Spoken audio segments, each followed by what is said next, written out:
Naku po mga kababayan, eto, good news! Comelec, tumistigo na! Marcoleta, i-dismiss na? Naku po, yan ang ating alamin ngayon mga kababayan. O kung dinismiss na pala ho ng Comelec yung complaint kaugnay dito sa di umanong campaign donation laban dito kay Senator Rodante Marcoleta, ano pang ginagawa niya ngayon dyan sa PNP General Hospital? Dapat ho, palayain si Senator Rodante Marcoleta sa lalong madaling panahon. Tumpak mga kababayan, no? Di po ba? Mismong Comelec na po mga kababayan. Diba? Dismiss, ibinasura na nila yung kaso na yan ni Senator Marcoleta, di po ba? Pambihira mga kababayan. Tapos ngayon, eto, nagdudusa pa itong si Senator Marcoleta mga kababayan. Diba? Kung yung mismong Comelec walang nakikitang mali dun sa ginawa ni Sendante, ano pa dahilan kung bakit nakakulong siya ngayong mga panahon na to? Pambihira naman. Isa like at sang subscribe. Masaya na ho tayo dyan at sa mga gusto sumali sa ating community. Yung join button, nandiyan lang ho sa... Pambihira po mga kababayan. O, tamang-tama talaga itong sinasabi ni idol natin. Page update mga kababayan. Na ano pang ginawa dyan ni Senator Rodante Marcoleta sa kulungan na yan mga kababayan? Diba? Kaya nga sobrang napaghalataan na natin tuloy ngayon mga kababayan. Diba?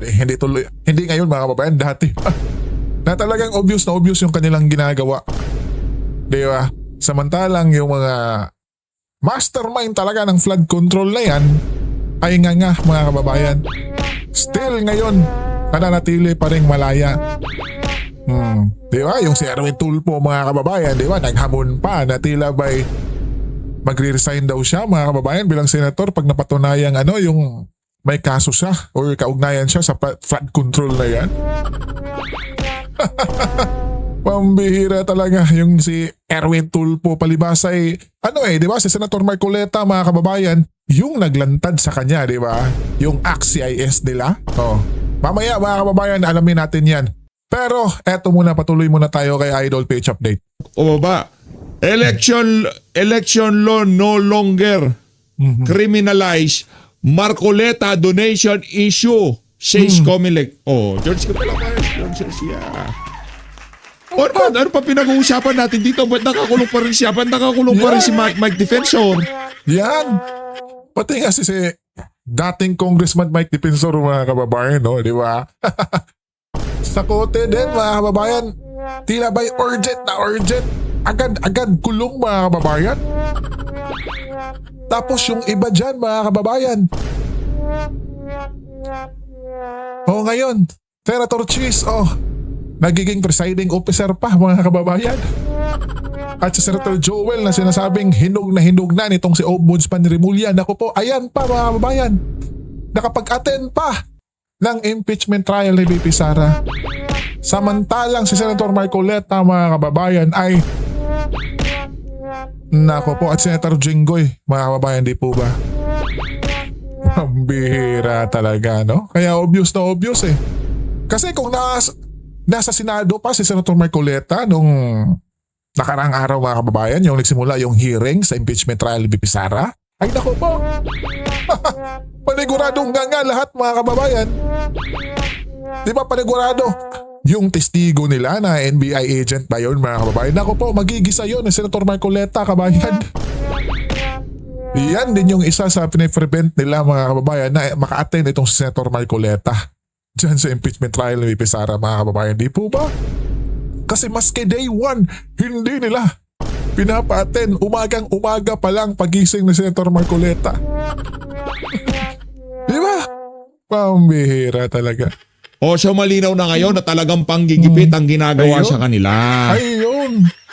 Base ko kasi dito sa pinaka-latest na balita kaugnay dyan sa complaint na yan sa Comelec, the Commission on Election Comelec on Wednesday said that it dismissed the complaint over the alleged 75 million campaign donation to Sen. Rodante Marcoleta because the current election law no longer criminalized a candidate's failure to disclose campaign Ano ba naman yan? Pero mga kababayan, sa kampo nila Boying. Criminalize yan. Pambihira, dapat talagang isama to or magkasama itong si Tulpo at Boying, mga kababayan, no? The Vindaloo Master, mga kababayan. Pambihira talaga, no? Ano pa ginagawa ni... Palayain si Rodante Marcoleta. Yan. Hashtag I-dismiss na. palayain si Rodante Marcoleta as soon as possible. Correct. Hindi, wala naman pala kriminal na bag eh. So anong pinag-uusapan natin dito? Yan. Anak ng Petrang Karapatay, klase naman dito sa bansa na to. Yung mga nagnakaw ng bilyones, hindi nilibera sa namukal na maleta, nagpapakasasa ngayon sa pera. Di po ba, mga kababayan? Yan yung sinasabi natin kanina, di po ba? Samantalang itong si Senator Marcoleta, ay naku po, hindi naman to pera ng taong bayan, di ba? Donation to ng kanyang mga kaibigan para may maitulong para pag nagtakbo na siya ng senador, may mga gamit na pera, mga kababayan, na ibiruin nyo naman yung magkano yung magagasto mo pag tumakbo ka ng senator, mga kababayan, di ba? Di ba? Buti na nga itong si Senator Marcoleta, private donations, mga kaibigan yung nagdo-donate sa kanya. Di ba? Samantalang yung iba dyan, mga kababayan, mismong yung Pangulo natin, ilang mga bilyonaryong tao yung nagdo-donate dyan, mga kababayan. Di ba? Pero hindi nila inimbestigahan, mga kababayan. Pambihira talaga. Sa laya, walang iniisip kundi magpataba at pumili ng mga babae. Sumibak ng mga babae. By the way, doon sa video nitong si Tuta Soto, sa mga nag-worry, baka daw makasuhan tayo. As long na hindi natin pinakita yung content nung kasi blurry yung video, di ba?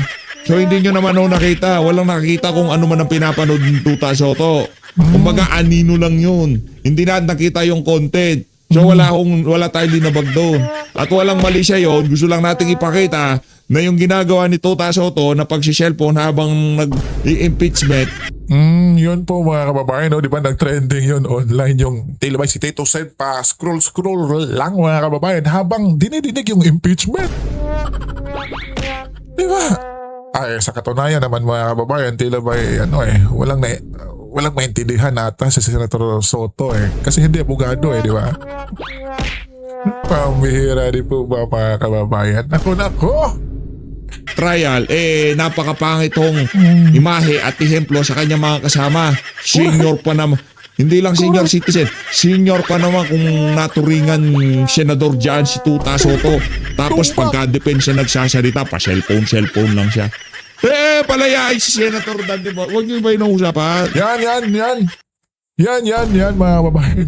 I-dismiss na or palayain na natin si Senator Marcoleta. Di ba? Ang bihira. Naku, mga kababayan, pag hindi pa nakalaya itong Senator Marcoleta. Naku po, ano na kayang mangyayari dyan sa Senado, mga kababayan, no? Ang bihira. Buti naman mayroon pang mga kababayan natitira, di ba? Cayetano duo, mga kababayan, magkapatid na Cayetano, di ba? Pero mas maganda pag andun sana si Senator Marcoleta, kabayan, di ba? Ayusin lang natin yung ating yung ating monitor. Diba? Huwag niyo iba yung usapan. Ang bira naman kayo, wala nang pala din na magtong si Rodante Marcoleta. Ba't nakakulong pa siya? Free Rodante Marcoleta. Hashtag Free Rodante Marcoleta. Yan ang ating panawagan dito sa PH Update. Tamang-tama talaga, mga kababayan. Hashtag, palayain na natin si Senator Marcoleta or yung kaso niya i-dismiss na, mga kababayan. Pambihira na yan. Walang kakwenta-kwenta, mga kababayan, di po ba? Ang bihira. Kaya mabuti pa itong, mga kababayan, VP Inday Sara, nako po, agad binisita itong si Senator Marcoleta, mga kababayan, Eto. Tumagal ng 1 oras ang personal na pagdalaw ni Vice President Sara Duterte kay Senador Rodante Marcoleta na kasalukuyang nakakonfine sa Philippine National Police General Hospital o PNP-GH. Sinabi ni Dr. Lieutenant Colonel Benali Bayani ng PNP General Hospital na alas 7:30 ngayong umaga nang dumating si VP Sara at umalis ng alas 8:30 ng umaga. Di ba mga kababayan, kita nyo naman BP Inday kung gaano kamahal niya itong si Senator Marcoleta mga kababayan, no? Di ba? Umagang umaga pa lang, binisita na niya itong si Senator Marcoleta. Di ba mga kababayan, kasi si Senator Marcoleta tila ba'y napunta sa ospital mga kababayan matapos siyang dakpen, di ba? Alam naman natin pag dinakip ka mga kababayan, syempre mag-ano yung health mo mga kababayan, kaya ipinunta si Senator Marcoleta dun sa hospital mga kababayan. Kaya agad naman itong pumunta si BP Sara, which is nakakabilib lang po mga kababayan na ganito kaimportante at kamahal nitong si Vice President Sara Duterte, itong si Senator Marcoleta mga kababayan, na alam naman natin na tila ba'y ito, nako po, yung Vice President niya. Nako mga kababayan, kaya si Senator Marcoleta ay dapat nang makalabas na to sa lalong madaling panahon mga kababayan, di po ba? Mga 7:30 po nandito po si Vice President Duterte, and then mga 8:30 po lumabas po, umalis na po siya.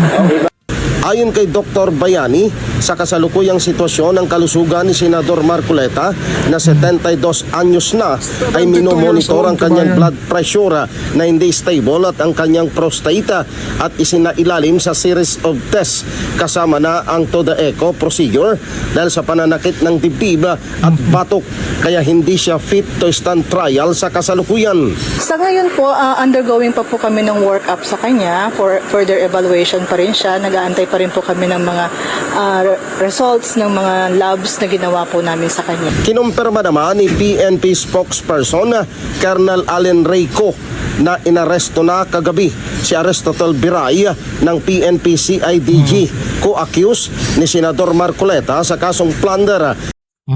Nakita na natin yan mga kababayan, no?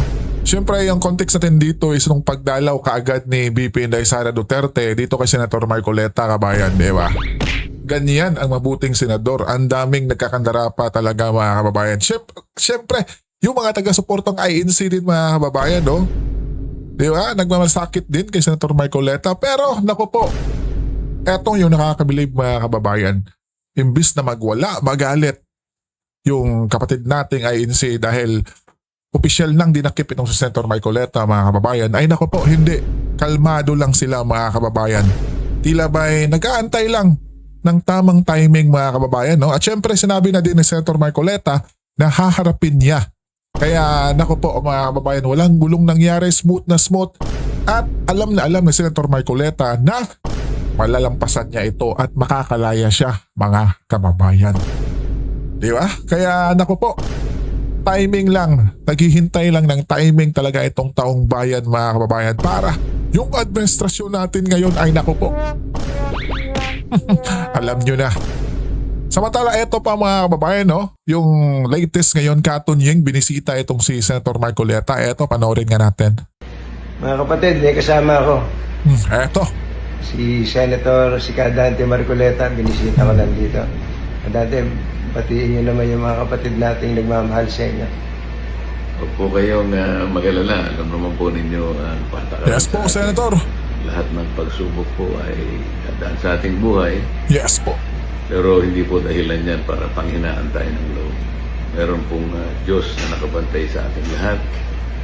Ang katwiran po ay palaging mananay kahit na medyo magtagal po.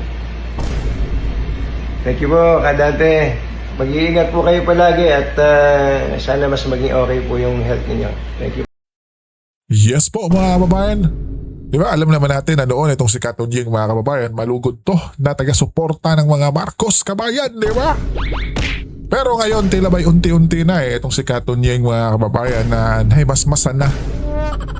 Di ba? Kasi alam naman natin na iglesia to itong si Katunying mga kababayan, di ba? Sino ba naman yung kakampihan niya sa panahon ngayon mga kababayan? Di ba? Syempre yung ka-iglesia niya mga kababayan at syempre paniguradong nahimasmasan na yung si Katunying mga kababayan sa tila ba'y noon. Grabe yan mga kababayan. Kung makapag di ba? Sa mga Marcos lalong-lalo na kay Bongbong at Liza. Di ba? Inimbatahan pa tong si Katunying mga kababayan mismo dyan sa palasyo. Pero ngayon ako po mga kababayan, eto na. Tila ba'y nahimasmasan na nga itong si Katunying mga kababayan. Di ba? At syempre mga kababayan, nako. Hashtag pray po natin talaga itong Senator Marcoleta na makalabas na po sa lalong madaling panahon, mga kababayan. Para yung impeachment yan sa Senado ay mas lalong iinit pa yan, mga kababayan, at yung witness na iprepresenta ng kampo nila Luistro ay lalong maiihi pa, mga kababayan. Diba? Kasi ngayon tila ba si Senator Cayetano at si Senator Pia yung, diba, gumigisa talaga. At pakunti-kunti si Senator Robin, mga kababayan. Pero alam natin yung galing ng isang Senator Marcoleta, mga kababayan, di po ba? Na tila ba'y pag andyan siya, ay nako, mas lalong madidiin yung mga testigo ng nila Luistro, mga kababayan, na tila ba'y ididiin talaga nila si VP Sara. Pero pag andyan si Senator Marcoleta ay mas lalong iinit pa talaga. At syempre mas lalong mabubuking pa, mga kababayan, di ba? Gaya nga ng expert na NBI na yan, di ba? Pambihira, 2 weeks lang nag-training. Di ba, mga kababayan? Imagine nyo na kung nandyan pa si Senator Marcoleta, mga kababayan. Panigurado maihi na talagang tuluyan yung witness nila. Di ba? Kaya, mga kababayan, hanggang dito lang po. Maraming salamat po sa inyong suporta. Anong latest po? Ingat po kayo, kabayan, and God bless you po.